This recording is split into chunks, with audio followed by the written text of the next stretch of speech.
الرحمن الرحیم۔ صحیح بخاری حدیث نمبر 471۔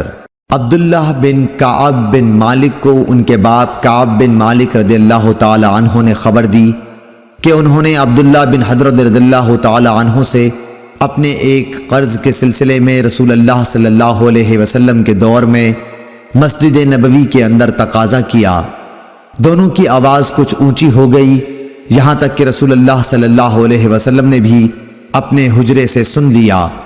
آپ اٹھے اور حجرے پر پڑے ہوئے پردے کو ہٹایا۔ آپ نے کعب بن مالک کو آواز دی، اے کعب۔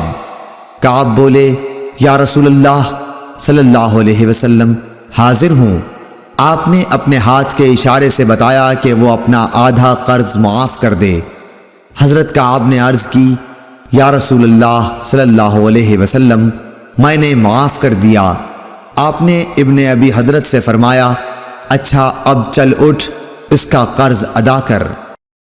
اللهم صل على محمد وعلى آل محمد كما صليت على إبراهيم وعلى آل إبراهيم إنك حميد مجيد اللهم بارك على محمد وعلى آل محمد كما باركت على